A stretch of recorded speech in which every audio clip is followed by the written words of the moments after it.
If you've been waiting to see what the silver mixed into my clay looks like once being reduction fired, or the crushed up antique fish hooks from the Arctic, then you're in the right place. I previously made a video that showed the incorporation of these metals into my stoneware, which, by the way, were very kindly sent to me by blacksmith Alex Pole. One of the bowls contains sterling silver, tiny shards of 925 to be more specific. This stuff is usually about 92% silver, with the leftover 8% being a mixture of other metals, such as copper. I'm hoping as silver is quite an unreactive metal, that in some way it would remain as small silver dots speckled in the stoneware. But I've never used silver before, so I really have no idea how it's going to look. The shards themselves are really sharp and tiny, but I'm hoping due to their size, they'll really mix into the stoneware to the point I can't feel them. The other metal sent is a really strange one. They're antique fish hooks that Alex collected from the Arctic and then crushed up. He's pretty sure they're made from a mixture of iron and brass, and there are some really quite large fragments in here, which I know are going to be a pain to work with, but could at least offer some rather interesting results, provided I can actually complete the pots thrown with these in, without the damn vessel simply tearing itself apart. I imagine this mixture of metals will do things similar to things I've tested in the past, but it'll be interesting to see how the metals react together, although there's no way I'm going to be able to incorporate these larger chunks without either smashing them or cutting them to size. The only thing I'm slightly worried about is that the weights on these could be made from lead, which of course you should not use when working with ceramics, so I won't use any of it if it resembles the round portion on this part, and the bowl made that contains the fish hooks will never be for sale. I'm mixing both of these materials into my usual high iron stoneware clay body that's manufactured to ideally be reduction fired, as if you do happen to use it and fire it in, say, an electric kiln, all of the things packed into this clay that make it interesting will not be present, so you really are better off using something else. I smear the 2 lumps out across the tabletop and then sprinkle the metals over these. I made sure to mix in the powder and some of the larger fragments, and I'm already dreading trimming this piece. I don't have to mix in too much for these initial tests, as I only need a few dots of this stuff to melt on the surface of the glaze to give me the information I need. Whenever I show these tiny shards being mixed into the clay body, there's always a whole handful of comments asking if these fragments of metal will cut my hands. The short answer is that it doesn't really do much. This clay body already contains quite a bit of grog. That's a pre-fired ceramic material that's ground up and added back to the body to add strength. You can feel it. It does grind against your hands, but considering how little there is compared to the actual clay, you really can barely feel it. And the same thing goes for these shards of silver. With that done, the balls of clay are taken over to the wheel and thrown. And before I started, I made sure to clean out the tray, roughly, as I'll be collecting all the reclaim from the throwing and trimming of these, so the waste doesn't work its way back into my larger bucket of reclaim, contaminating it. And I'm going to begin by throwing the bowl that contained fish hooks. I couldn't feel anything during the coning and centering stage, and even when I opened the lump of clay up, all those chunks of metal must have just been pushed into the thicker walls around the outside. It's only when I started to pull the walls up that those fragments of metal really became noticeable, but for the most part, as long as you sort of ignore them and throw around them, they weren't too much of an issue at all. But as soon as I began tidying the pot up, they became really noticeable, especially on the thinner walls above. So my plan is to sort of trim this pot and ignore the metal as best I can, and if there is any damage caused by the bits of metal scraping the surface, I'll simply wait until the pot is leather hard and then I'll fix them. If I try and do too much at this stage, the process will just become convoluted and too long, and I'll probably just end up distorting the pot even more. So, as you can imagine, there's quite a bit of damage. There's even a fragment in the rim that's been torn out, but all of this should be relatively easy to fix at the leather hard stage. But I should be able to smooth over most of it with a chamois leather, and I figured simply running a wet sponge over the interior surface might cover some of the more prominent marks here. It's rough, but it'll do, so I'm going to set my throwing gauge at the rim of this bowl. This way, when I throw the piece mixed with silver, I can make it to the exact same size. I leave plenty of clay in the bottoms of these, as I want them to have tall feet, but it also means it's really easy to lift them off the wheel, as I can just wedge my fingers into the excess clay around the base and pry them off using that. The silver bowl was altogether much easier to throw, although I did make the base a tiny bit too thin, so to fix that I simply mixed some silver into a ball of clay and then I dropped this into the bottom of the bowl, but I made sure to scrape away any slip first, as any water underneath this would really hinder how well it can stick down. I then pressed it in with my thumb while spinning the wheel, trimmed away a bit of the excess, and then used a curved metal kidney to redefine the rounded shape.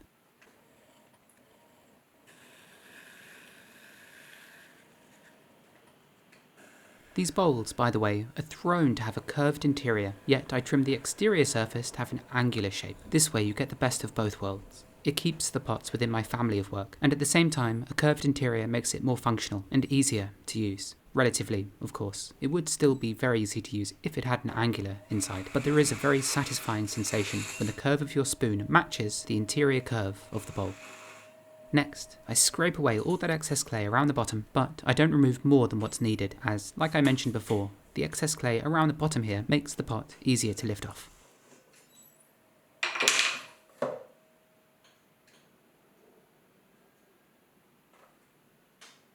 And although it is easy to tell the difference between the two, I'll still just jot a symbol on the bats, so that I can tell which is which throughout this process. And here's all the clay scraped out from the tray, but there will be a lot more reclaim after the trimming, which I'll have to set aside. It's now the following day, and the bowls are leather hard and ready to trim. But before I get started on trimming these, I'm going to plug the holes on the piece that contained the fish hooks. And this might be something I end up doing more of during the turning process itself.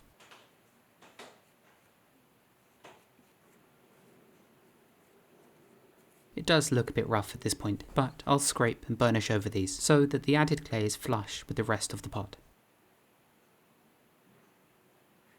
The rim though will be the trickiest part to fix, so I'm going to actually add a lot more clay to this area so it sits proud, and then later I can trim it back to being flat.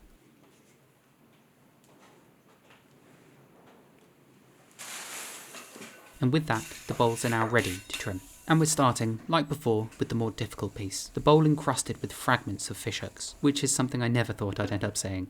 I begin by lightly trimming the base just to level it and make it flat, and then I attach the bowl to the metal wheel head by placing it on some slip, tap centering it, the friction melding with the slip underneath the vessel, fusing it really firmly in place.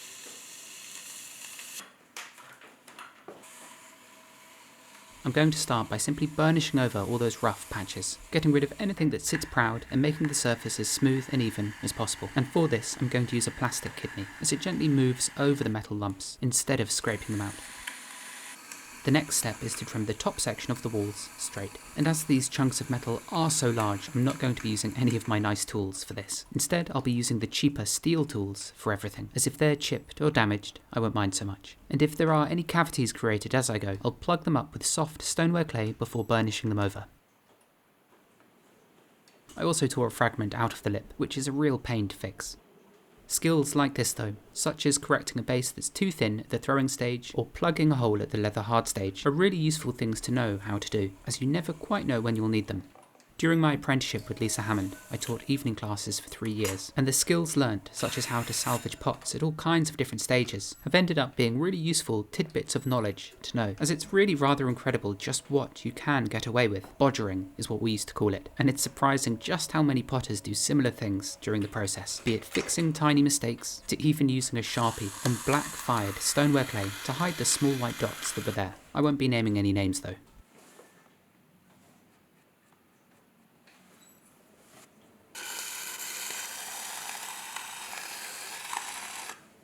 I suppose what was really annoying about finishing this piece was all the back and forth work that had to be done. You fix an area, burnish an area, another bit of metal scrapes along the surface and leaves a big scratch, which you then need to tidy up, and then burnish again, and so on and so forth. I suppose if my work wasn't so highly finished, I would let these imperfections show, but in this instance I'm going to try and finish these pots to the highest degree I can, whilst leaving large enough metal fragments to actually do something interesting.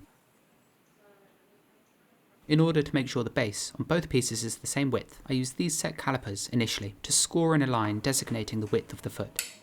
Then I'll place a spinner on top and I'll trim back the excess on the underside until I reach that line.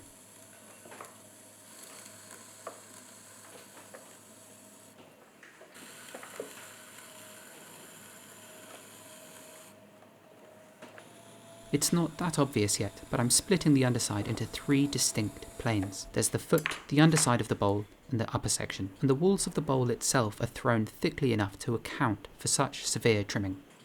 With these 3 regions now roughly trimmed, I begin to define them further, and I did at this stage decide to switch to one of my tungsten carbide trimming tools, but I'm only pressing it very lightly into the stoneware, and if I feel like there is a big bit of gritty metal running underneath it, I'll stop the wheel, remove the metal, and then continue.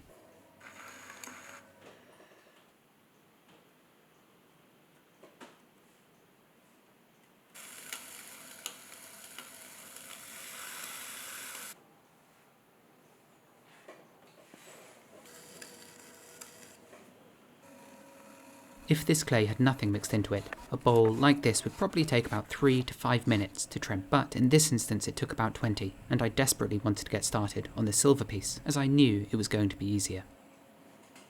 Surprisingly, hollowing out the foot was dead simple. There were some chunks of metal inside, but nothing close to the foot ring itself, so the final step was to burnish it and stamp it with my maker's mark. Although after the fact I did pull out a large chunk of metal that left a small hole in the piece, which I plugged and then tidied over from both sides.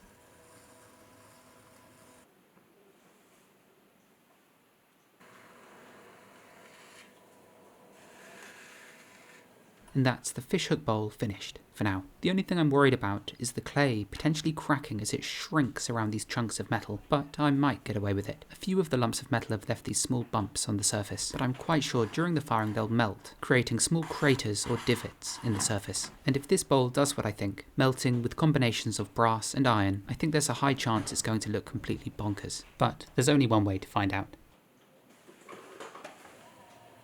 And as for the silver bowl, well, it was a complete breeze to trim. I could barely feel the specks of metal, apart from when they left a slightly more significant scratch. In fact, I think the tungsten turning tools literally cut through the metal, as when handling the freshly trimmed bowl, there were small fragments of silver on the surface that looked like they had been severed. And in a way, as I know they won't fire like this, I wish they did remain as these small silver specks that covered the surface of the pot. But I have a feeling this silver won't cut it, as it's not fine silver and contains a few other things. And what I predict at this point is for them to more or less simply turn black.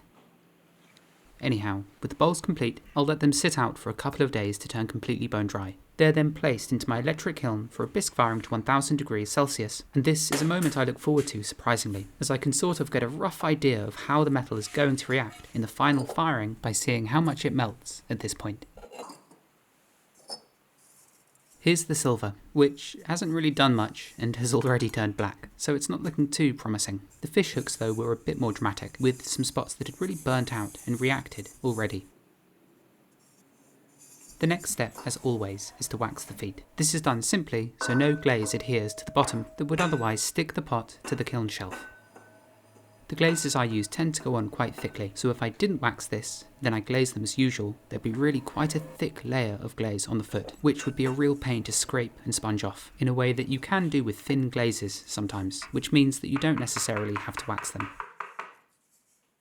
I then use a pair of tongs to grasp the bowl, being careful not to pinch too hard, as there is a chance the sharp metal spikes can pierce the clay wall. The bowl is then submerged for a couple of seconds, taken out and swirled around, to loosen off any of the stray drips clinging onto the bottom, and to ensure that the glaze itself settles in as even a layer as possible. If, on the other hand, I simply took the bowl out and held it upside down without moving it, all the glaze would slowly flow to one side of the pot, causing the glaze to be thicker on one side than the other. And it's for that reason that I keep the pot moving after taking it out, as it helps the glaze to settle in an even layer all over it. The layer of glaze can take a day or so to dry, depending on how thick it is, how hot the studio is, and whether the kilns have been on or not. And the next step is to simply rub over the glazed surface to get rid of the tongue marks and any other slight unevenness in the surface. But most importantly, this is when I sponge around the foot ring to remove any tiny specks of glaze that might be on the waxed foot, but to also make the line where glaze and clay meet as smooth and even as it can be. I don't want any wavering, uneven lines of glaze around the foot, as it simply doesn't match the rest of the aesthetic my pots have. If instead the pots I made were wobbly and undulated, a slightly uneven glaze line wouldn't actually be that bad, as it matches the character the rest of the pot has.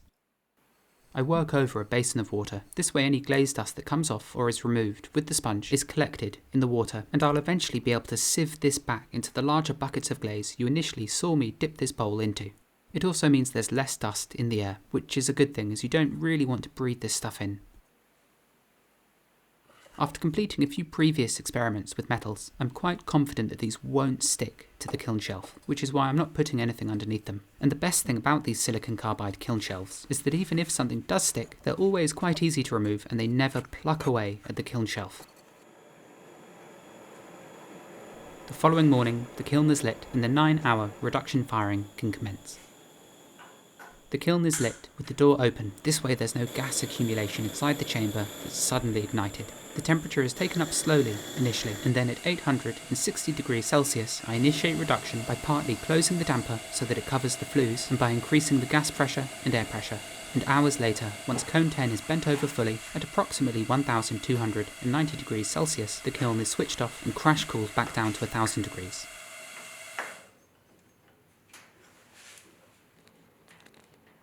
At which point I slide the dampers closed and place the bungs into the spy holes, and the process of making these pots is now finally complete, although it will still take a couple of days for the kiln to cool down enough to be unpacked. And here we go. Truth be told, I don't have the highest hopes. I think one is going to be really simple and plain, and the other one is going to be completely mad. Although you never really know, and that's what makes unpacking a kiln just so exciting, as still, all these years later, I'm often surprised by what emerges from the kiln. So, here they are. First, here's the bowl that contained the fish hooks, which is completely over the top. And here's the silver, which is much more subtle, but it hasn't really done anything that's too interesting. The silver seems to have just turned black, and there's a slight discoloration around them, a green speckling of sorts, giving the surface a mottled quality.